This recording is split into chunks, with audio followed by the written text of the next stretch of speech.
Teve uma menina que eu conheci numa plateia um dia. E essa menina, ela ficou indo nas palestras.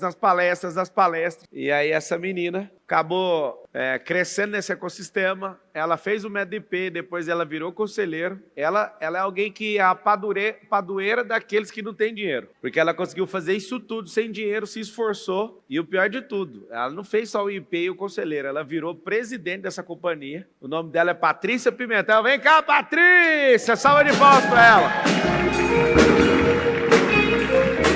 E aí? Fica à vontade. Ó, vou deixar você cortar a música com a mão. Vamos ver. Aí sim, dona Patrícia. Essa é a Patrícia Pimentel. Quantos anos você tem, Patrícia? 37. Você foi presidente das nossas empresas, eu nem sabia quantos anos você tinha.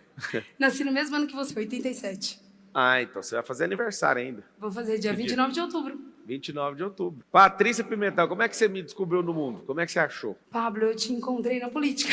Foi? Na política em 2022. E eu vou te contar o porquê, uma história... Patrícia Pimentel, como é que você me descobriu no mundo? Como é que você achou? Pablo, eu te encontrei na política. Foi? Na política em 2022. E eu vou te contar o porquê, uma história bem engraçada. Eu gostava muito, eu sou apaixonada por jornalismo, por comunicação, fui locutora em rádio. E eu sempre gostei da transmissão no dia. E aí eu vi você fazendo uma transmissão, estilo uma rede aí, que eu nem vou falar o nome.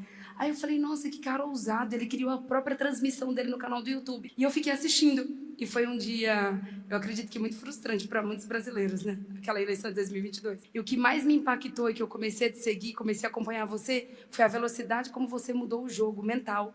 Enquanto a gente estava lá, todo mundo ainda estarrecido, agora você vai ser o governante da sua própria vida. Aí aquele dia que eu comecei a te seguir e nunca mais parei. Eu já ouvi muitas pessoas falando sobre essa exata fala aí, quando o gráfico de 2022 deu um X e o Lula acabou passando o Bolsonaro no finalzinho, né? Uhum. E aí eu falei, a partir de agora você vai virar o presidente da sua vida. Você lutou, fez o que tinha, só que tem gente que tá doente até hoje. Nós estamos em 2025, tem gente passando mal até hoje por causa do resultado. Falta de desapego, falta de ressignificação, é um absurdo, né? Então você lutou, fez o que tinha, só que tem gente que tá doente até hoje. Nós estamos em 2025, tem gente passando mal até hoje por causa do resultado. Falta de desapego, falta de ressignificação, é um absurdo, né? Então você conheceu ali, naquele movimento. Eu te conheci aquele momento primeiro, a ousadia de fazer uma própria transmissão, que eu falei, ele é jornalista, ele é o quê? Que ele fez a própria transmissão. Acho que você transmitiu direto da plataforma, se eu não estiver enganado. Eu criei um jornalzinho lá, uma doideira. Exatamente. E eu trabalhei em rádio há muito tempo, eu olhei aquilo e falei, nossa, gostei disso aqui. Mas aí, fora isso, o que me impactou foi a velocidade que você mudou a energia emocional. Aquilo eu falei, se eu me carrego alguma coisa, eu preciso do que ele carrega. E o que é a sua experiência com o rádio? Eu trabalhei desde pequenininha, eu participei de um concurso para ser locutora de uma rádio FM na época, acho que eu tinha uns 7 anos de idade. E eu tenho uma história muito parecida com a dos filhos de Francisco. Eu comprava as fichas, dava faxina, ganhava R$2 por cada faxina e eu comprava a ficha. Como assim, R$2? Eu comecei a dar faxina na casa das professoras que eu estudava. Sério? E eu ganhava R$2.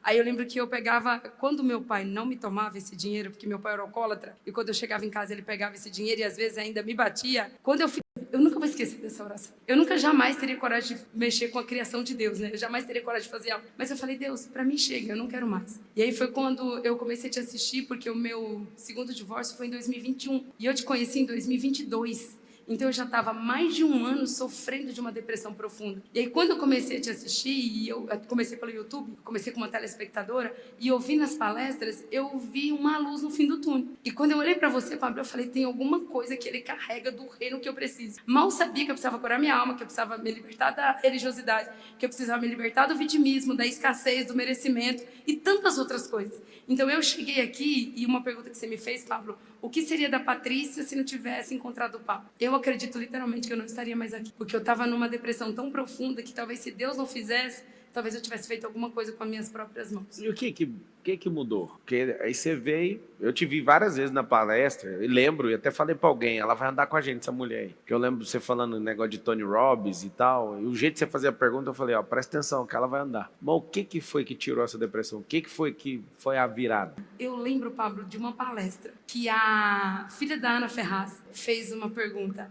e você falou que como superar um ex. E aí você falou, é só você crescer e entender que você é maior que ele. Você só tá ainda desse jeito porque você se acha menor. Aquela resposta foi o pino da granada. Eu falei assim, opa, calma aí. Tipo, É só eu crescer e entender que a minha vida não acabou ali e que eu, crescendo, eu posso ser melhor.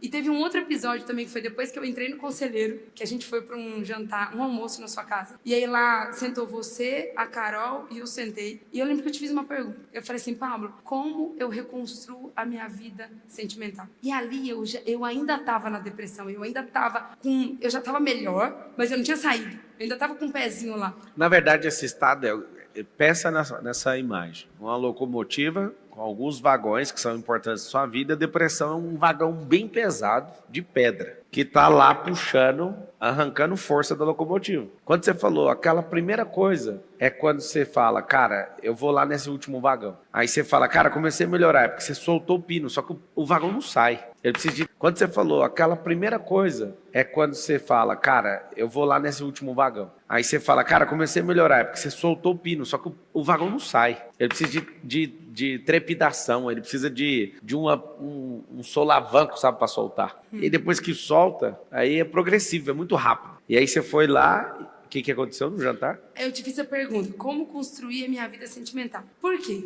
Quando eu cheguei aqui no ecossistema, Pablo, eu aprendi muito sobre família. O ecossistema do Pablo e da Carol é um ecossistema de família. Só que eu vim de uma família disfuncional. Por exemplo, você tem um livro, se eu não me engano, que é a base de tudo. E a família é a base. E eu sempre me perguntava para Deus, cadê minha base? Se meu pai era alcoólatra, minha mãe, até então, para mim, era fraca, que aguentou tudo do meu pai e não tomou nenhuma decisão. Então, eu sempre achava que eu não tinha uma base. E tudo aquilo foi acumulando. Então, eu acredito que aí, naquele dia, eu na sua casa, vendo seus filhos e vendo de perto que existe uma família próspera, que tem filhos e que é feliz, eu consegui ver nos olhos da alma da Carol e da sua família que existe famílias prósperas. E eu acho que, Pablo, primeiro eu quero te agradecer, porque eu assisti muitos Marçal Talks, muitos. E eu desejei no meu coração de estar aqui e ser entrevistada por você. E é o que diz lá no Salmo 37, né? Deleita-te no Senhor e Ele satisfará os desejos do teu coração. Então, eu acredito que hoje, um dos meus maiores desafios agora, que está gelando a minha barriga, é ir para Israel e construir uma história nova lá. Eu confesso a você que, apesar de eu amar Israel, eu amar aquele povo, eu não acordei um dia e falei assim, eu vou mudar para Israel. Isso não aconteceu. Mas eu entendi o chamado, eu entendi a energia que foi gerada e eu entendi que eu tenho que ir. E agora eu estou indo dia 1º de novembro e eu fico em Israel e não sei por quanto tempo. Até o dia que eu receber uma outra direção. Então, eu acredito que meu maior desafio hoje, que gela a minha barriga... Agora, eu quero falar outra coisa, Pablo. Você fala assim, ó, toma decisões difíceis que gelem a barriga. Eu queria te perguntar, como não viver gelando a barriga? Porque se tem uma coisa que eu tenho vivido é com a barriga gelada. No último ano, o que mais vivi foi ter uma barriga gelada. É porque você vai investir no seu crescimento. O que todo mundo quer, na verdade? Todo mundo quer ganhar um pouquinho de dinheiro para ter uma reserva para falar, nossa, agora está tudo bem. E não teria atraído milhões de alunos, eu não teria atraído esse tanto de coisa. Quem é que assistiu o Marçal contra os 30 lá? Alguém assistiu? É impressionante ver, eu também fico impressionado, eu também assisto. Eu fico olhando e falo, mas como é que você não deu um tapa na cara desse homem? Nossa, mas como é que você não voou nesse cara? E lá na hora, cara, eu fico com compaixão da pessoa. Mas depois de assistir, eu falo, cara, como é que você não tá nem tremendo a perna? O que é isso, né? Que você tá... Na hora, minha alma conecta com a alma da pessoa e eu não quero convencer ela, eu quero fluir dentro da alma dela. E às vezes eu fico lá dando corda pra pessoa, tipo o ateu, eu fiquei pensando, mas por que você não cortou ele em 5 segundos? Porque eu estava deixando ele falar com a boca dele, o que Deus quer. Como que um ateu fica falando sobre Deus daquele jeito? Não, porque Deus não quer que você seja rico, porque Deus isso. Mas você não é ateu? O que isso tem a ver com Deus? E o cara tá ali pregando, não, porque é melhor ser franciscano, porque Jesus, não sei o quê, ttt. E eu falo, vai alminha, vai, se liberta. Você tem um bloqueiozinho, solta para todo mundo ver. Eu vejo que é uma grande oportunidade, sabe? Você indo para